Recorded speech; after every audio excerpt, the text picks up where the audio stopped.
Good morning India fast 15 में आपका स्वागत है। चलिए देख लेते हैं फटाफट फास्ट 15। पार्क स्ट्रीट की एक बहुमंजिली इमारत में आग लग गई।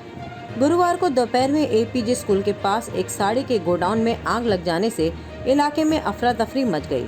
घटना स्थल पर दमकल विभाग की 10 इंजन पहुंची है। दमकल से मिली जानकारी के मुताबिक लॉकडाउन के दौरान गोदाम में कोई नहीं था। दमकल मंत्री सुजीत बोस का कहना है कि किसी की मौत नहीं हुई और कोई भी घायल नहीं हुआ।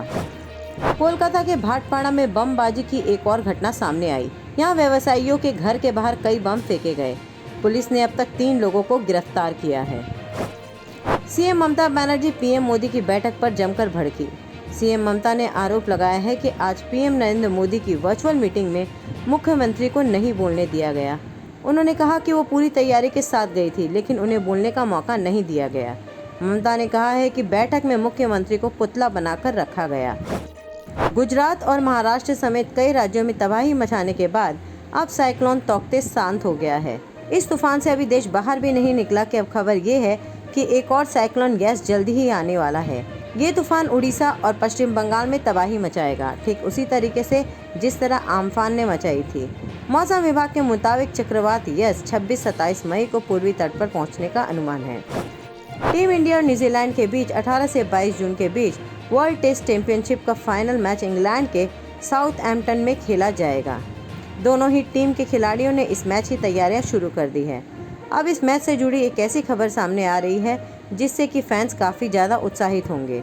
दरअसल इंग्लैंड और वेल्स क्रिकेट बोर्ड और अंतर्राष्ट्रीय क्रिकेट परिषद ने वर्ल्ड टेस्ट चैंपियनशिप के फाइनल के लिए 4000 दर्शकों को मैदान में आने की अनुमति दी है। दिल्ली बॉर्डर्स का प्रदर्शन कर रही सामयुक्ता किसान मोर्चा ने मोदी सरकार से फिर से बातचीत की शुरुआत करने को कहा है। इस संगठन ने बुधवार को केंद्र से कहा है कि हमारे धैर्य की परीक्षा न लें, बातचीत की शुरुआत करें और हमारी मांगों को मान लें। राहुल गांधी लगातार ट्वीट के जरिए मोदी गवर्नमेंट पर निशाना साध रहा है। गुरुवार को राहुल गांधी ने गंगा के किनारे शवों को दफनाने की घटना को लेकर मोदी सरकार पर निशाना साधा।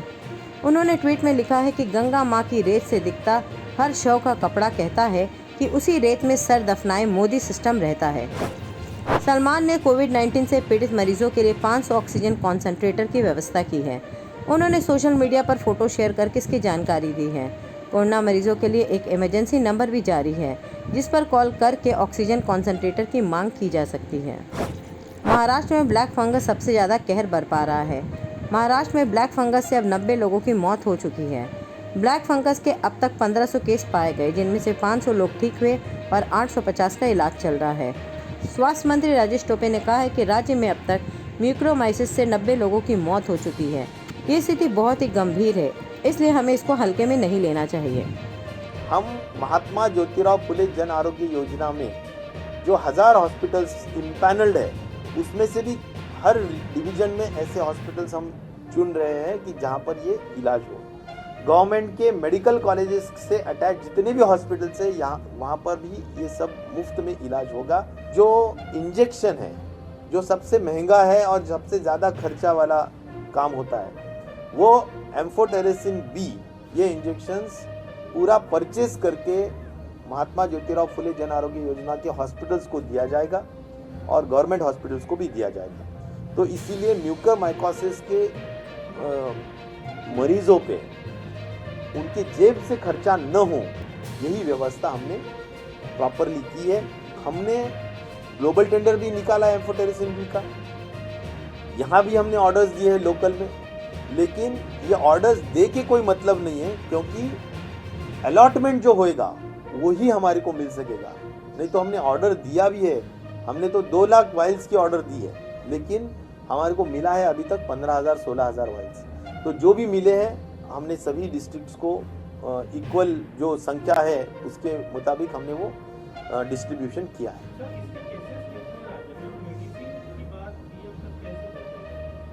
राज्य में कुल मिला के अभी 1500 के दरमियान केसेस है और कल जो वीसी है, जिसमें प्राइम मिनिस्टर महाराष्ट्र के 17 जिले के जिलाधिकारियों से बात करेंगे, तो ज़रूर माननीय मुख्यमंत्री जी, माननीय प्राइम मिनिस्टर जी को यह बात की गंभीरता ज़रूर बोलने वाले हैं और हमारे आज मंत्रिमंडल में भी ये निर्णय हुआ है कि ये बात गंभीरता से केंद्र शासन को बताना ज़रूरी है, क्योंकि अलॉटमेंट ज़रूरी है, सिर्फ अलॉटमेंट नहीं है। इसीलिए हमारे को म्यूकरमाइकोसिस के मरीजों का आज इलाज करना या उसका उपचार करना हमारे पास आज मुश्किल उसमें जा रहा है। साइक्लोन तौकते के कारण मुंबई में आई तबाही के बाद से इंडियन नेवी का रेस्क्यू ऑपरेशन जारी है। इस बीच नौसेना ने बताया कि P305 पर मौजूद लोगों में से कम 26 लोगों की मौत हो चुकी है। इंडियन नेवी ने सर्चलाइट से अरेबियन सी में फंसे लोगों को रेस्क्यू किया। गौरतलब यह है कि साइक्लोन तौकते के कारण मुंबई के तट में कुछ दूर सागर के फंसने के बाद भी P305 डूब गया था। कोरोना महामारी के बीच अब आप घर पर ही खुद को कोविड-19 टेस्ट कर सकते हैं। ICMR ने कोविड के लिए होम बेस्ड टेस्टिंग की मंजूरी दे दी है। यह एक home rapid antigen testing kit है। इसका यूज़ कोरोना के हल्के लक्षण या संक्रमित व्यक्ति के संपर्क में आए हुए लोग कर सकते हैं। होम बेस्ड टेस्टिंग किट के ज़्यादा परीक्षण की सलाह नहीं दी गई है। ICMR के अलावा DCGI ने भी होम बेस्ड टेस्टिंग किट की बाजार में बिक्री की मंजूरी दी है। राजस्थान के पूर्व मुख्यमंत्री और कांग्रेस के वरिष्ठ नेता जगन्नाथ पहाड़िया को बुधवार की देर रात कोरोना के कारण निधन हो गया। वो 93 वर्ष के थे। दिल्ली के निजी अस्पताल में उनका कई दिनों से इलाज चल रहा था। जगन्नाथ पहाड़िया के निधन से राजस्थान में शोक की लहर है। गहलोत सरकार ने उनके निधन पर एक दिन के राजकीय शोक की घोषणा की है। कोरोना काल में दरभंगा के DMCH से एक खबर आई है जिसने सबको हैरान कर दिया है। यहाँ PM केयर फंड से 25 वेंटिलेटर दिए गए, लेकिन ये अब तक शुरू नहीं हो पाया, जबकि वेंटिलेटर के अभाव में कई लोगों की मौत हो चुकी है। कोरोना के खिलाफ लड़ाई में इस्तेमाल किए गए तकरीबन 9 महीने पहले DMCH को PM केयर्स फंड के जरिए ये वेंटिलेटर दिए गए थे। कोरोना के इलाज के अभाव के कारण लोगों को अपनी जान गंवानी पड़ रही है। ऐसे में RJD लीडर तेजस्वी यादव लोगों की मदद करने के लिए आगे आए हैं। उन्होंने अपने गवर्नमेंट रेसिडेंस को कोविड-19 केयर सेंटर में बदल दिया है।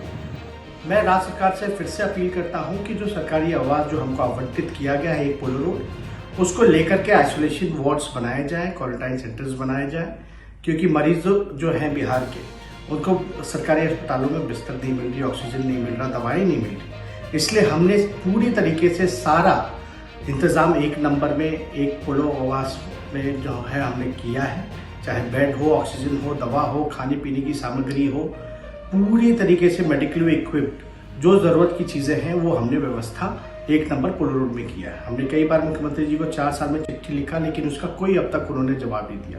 उम्मीद करते हैं कि एक सकारात्मक पहल, एक विपक्ष, जिम्मेदार विपक्ष होने के नाते हम अपने सरकारी आवास देना चाहते हैं। और ये चला नहीं सकते सेंटर, क्योंकि सरकारी बंगलो है, इसलिए सरकार से आग्रह है कि वो टेक ओवर करके इसको चलाने का काम करे, और जो भी मदद हो सकता है वो हम करने के लिए तैयार हैं। जो ज़रूरत की चीज़ें हों सरकार हमसे पूछे, बोले कि हमको और क्या करना है, हम करने के लिए तैयार हैं। देश में कोरोना ने हालत खराब करके रखी है। इस बीच विदेश जाकर बस चुकी प्रियंका चोपड़ा का मोह भी अपने देश से जुड़ा हुआ है।